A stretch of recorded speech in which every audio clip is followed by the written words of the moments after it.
Saudara-saudari terkasih dalam Kristus, hari ini Jumat 28 April 2023 dalam pekan ketiga Paskah tahun A. Bacaan dibawakan oleh Renata Putri, Mazmur dilantunkan oleh Ivan Suraatmaja, dan renungan ditulis oleh Stefanus Joko Triantoro. Selamat menekuni Sabda Allah. Marilah mewujudkan kebaikan bersama untuk hidup dalam damai dan sejahtera.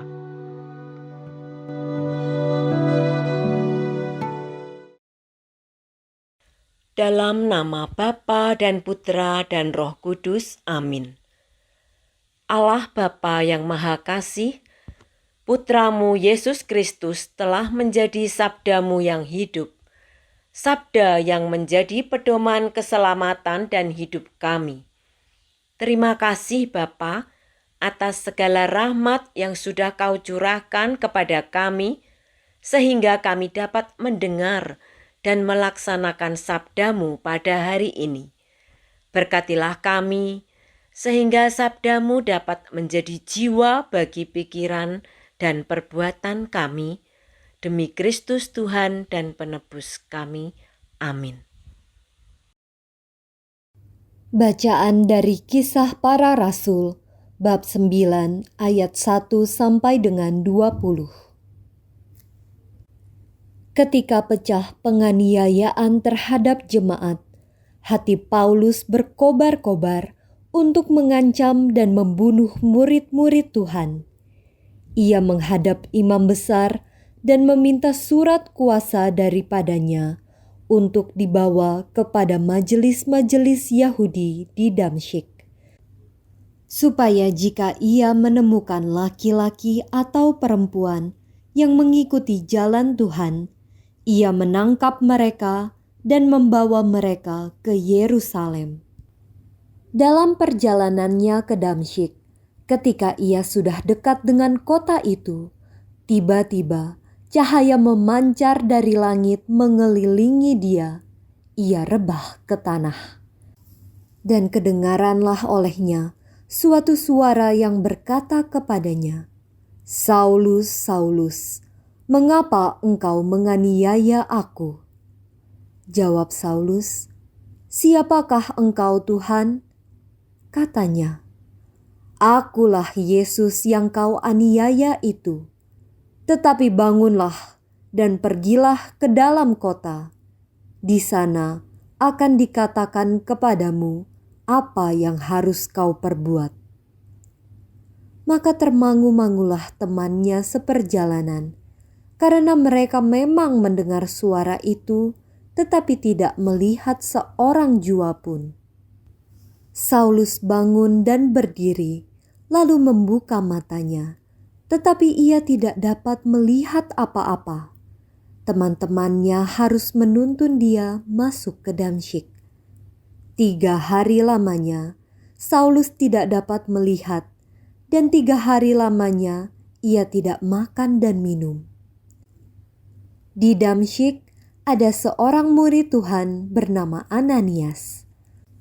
Firman Allah kepadanya dalam suatu penglihatan, "Ananias."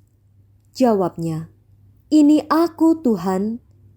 Firman Tuhan, "Pergilah ke jalan yang bernama Jalan Lurus, dan carilah di rumah Yudas seorang dari Tarsus yang bernama Saulus. Ia sekarang berdoa, dan dalam suatu penglihatan ia melihat bahwa seorang yang bernama Ananias masuk ke dalam dan menumpangkan tangannya ke atasnya, supaya ia dapat melihat lagi." Jawab Ananias, "Tuhan, dari banyak orang telah kudengar tentang orang itu, betapa banyak kejahatan yang dilakukannya terhadap orang-orang kudus-Mu di Yerusalem. Dan ia datang kemari dengan kuasa penuh dari imam-imam kepala untuk menangkap semua orang yang memanggil nama-Mu." Tetapi firman Tuhan kepadanya, "Pergilah, sebab orang ini adalah alat pilihan bagiku untuk memberitakan namaku kepada bangsa-bangsa lain, kepada raja-raja dan orang-orang Israel. Aku sendiri akan menunjukkan kepadanya betapa banyak penderitaan yang harus ia tanggung oleh karena namaku." Lalu pergilah Ananias ke situ dan masuk ke rumah itu. Ia menumpangkan tangannya ke atas Saulus, katanya, "Saulus, saudaraku, Tuhan Yesus yang telah menampakkan diri kepadamu di jalan yang engkau lalui, telah menyuruh aku kepadamu, supaya engkau dapat melihat lagi dan penuh dengan Roh Kudus." Dan seketika itu juga, seolah-olah ada selaput gugur dari matanya, sehingga Saulus dapat melihat lagi. Saulus bangun lalu dibaptis, dan setelah ia makan, pulihlah kekuatannya. Saulus tinggal beberapa hari bersama-sama dengan murid-murid di Damsyik.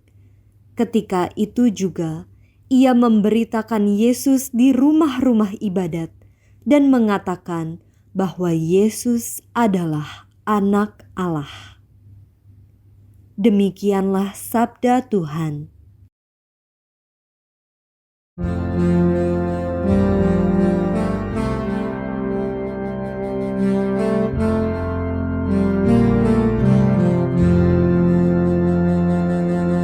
Pergilah ke seluruh dunia dan beritakanlah Injil. Pujilah Tuhan, hai segala bangsa. Megahkanlah Dia, hai segala suku bangsa. Pergilah ke seluruh dunia dan beritakanlah Injil. Sebab kasih-Nya hebat atas kita, dan kesetiaan Tuhan untuk selama-lamanya. Pergilah ke seluruh dunia dan beritakanlah Injil.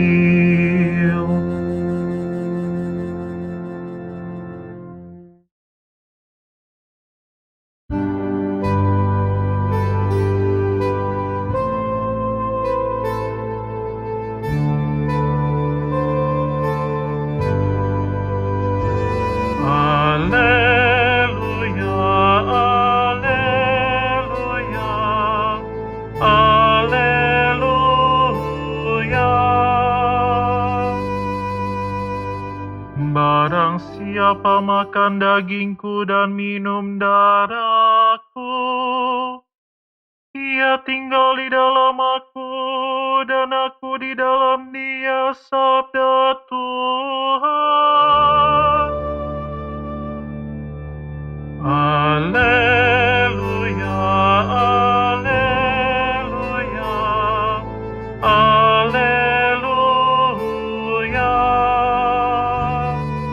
Haleluya, haleluya, haleluya.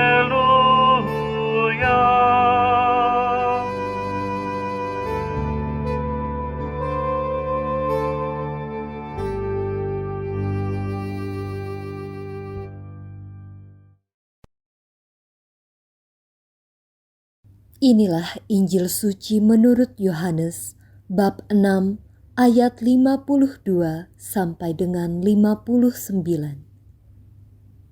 Di rumah ibadat di Kapernaum, orang-orang Yahudi bertengkar antar mereka sendiri dan berkata, "Bagaimana Yesus ini dapat memberikan dagingnya kepada kita untuk dimakan?"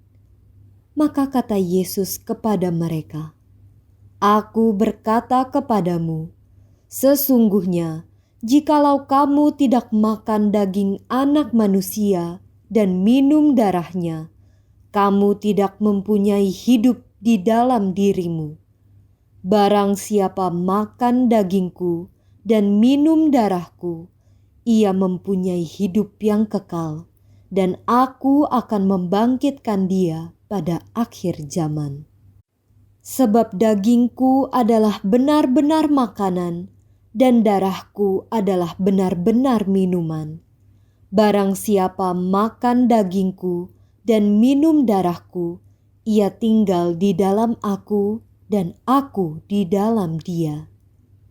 Sama seperti Bapa yang hidup mengutus aku, dan aku hidup oleh Bapa, demikian juga barang siapa memakan aku akan hidup oleh aku. Akulah roti yang telah turun dari surga, bukan roti seperti yang dimakan nenek moyangmu dan mereka telah mati. Barang siapa makan roti ini, ia akan hidup selama-lamanya. Semuanya ini dikatakan Yesus di Kapernaum ketika ia mengajar di rumah ibadat. Demikianlah sabda Tuhan.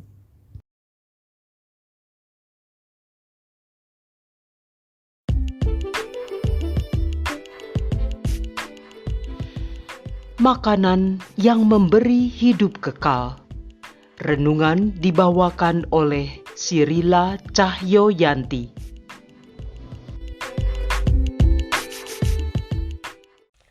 Bapak, Ibu, saudara-saudariku dan anak-anakku yang dicintai Yesus Kristus. Makanan dan minuman adalah sesuatu yang sangat penting bagi hidup kita. Bila kita tidak makan dan minum, maka kita akan kelaparan dan kehausan, lemah dan mudah sakit. Bisa juga kita mati, alias tidak hidup lagi. Jadi, makan dan minum adalah penting bagi kelangsungan hidup kita. Tetapi kita juga harus berhati-hati dalam memilih makanan. Makanan yang sehat dan baik akan membuat tubuh kita sehat dan kuat dalam menjalani hidup. Tetapi, makanan yang tidak sehat dan tidak baik akan membuat kita lemah dan sakit. Kita sering lebih memilih makanan dan minuman yang hanya enak di mulut saja, tetapi belum tentu sehat dan baik. Bahkan mungkin akan merusak organ-organ tubuh dan dapat mencelakai kita di kemudian hari melalui berbagai macam penyakit. Oleh sebab itu, makanlah makanan dan minuman yang baik dan sehat, yang berguna bagi jiwa dan raga kita. Jangan asal ngemplok, jangan asal makan, yang justru nanti merugikan diri kita sendiri kelak. Makanan sehat akan berguna bagi jiwa dan raga kita. Bapak, Ibu, saudara-saudariku dan anak-anakku yang dicintai Yesus Kristus, Injil Yohanes hari ini berbicara tentang roti hidup dari Yesus Kristus. Makanan yang kita butuhkan untuk hidup kita bukan hanya makanan jasmani saja, tetapi juga makanan rohani, makanan hidup abadi, yaitu dari setiap sabda Yesus sendiri. Yesus bersabda, "Barang siapa makan dagingku dan minum darahku, ia tinggal di dalam aku dan aku di dalam dia." Yesus menawarkan kepada kita umatnya untuk menyatukan diri dengan Dia dan Allah Bapa. "Aku berkata kepadamu, sesungguhnya jikalau kamu tidak makan daging Anak Manusia dan minum darahnya, kamu tidak mempunyai hidup di dalam dirimu. Barang siapa makan dagingku dan minum darahku, ia mempunyai hidup yang kekal, dan aku akan membangkitkan dia pada akhir zaman." Yesus memberikan dirinya menjadi makanan dan minuman bagi kita, supaya kita beroleh hidup yang kekal. Tubuh dan darah Yesus dapat kita peroleh pada saat kita merayakan Ekaristi. Ekaristi adalah sumber dan puncak kehidupan Kristiani, karena Kristuslah yang hadir dalam Ekaristi.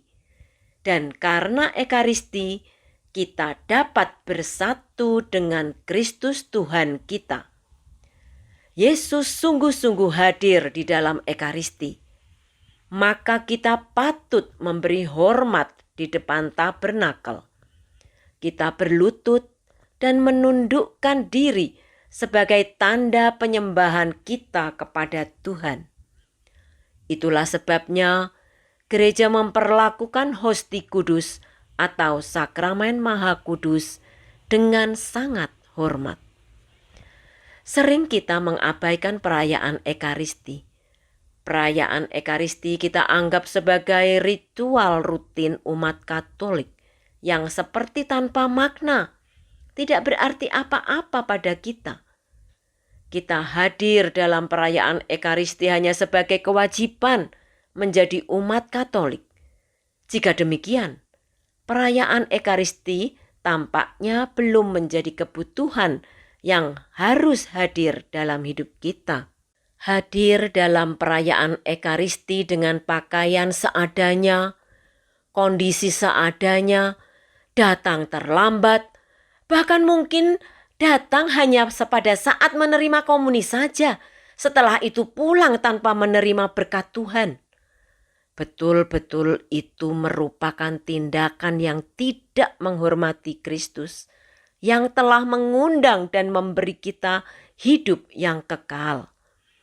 Ketika kita diundang teman, sahabat, atau mungkin bos kita dalam suatu pesta perkawinan atau acara kantor, waduh, kita akan berusaha tampil dengan baik dan sopan dengan mengenakan pakaian terbaik kita karena kita menghormati mereka. Mengapa kita tidak bisa juga tampil dengan pakaian terbaik kita dengan penuh sukacita dalam menyambut undangan Kristus pada perayaan Ekaristi yang jelas dan pasti akan memberikan kehidupan yang kekal bagi kita? Semakin kita mampu menghayati perayaan Ekaristi dan menjadikannya sebagai kebutuhan hidup yang harus ada, kualitas hidup kita akan semakin baik dan kuat. Yesus akan semakin merasuk di dalam hati kita dan arah hidup kita semakin sejalan dengan kehendak Yesus. Manusia hidup bukan dari roti jasmani saja, tetapi dari setiap firman Allah. Marilah kita memilih makanan yang memberi kita hidup yang kekal.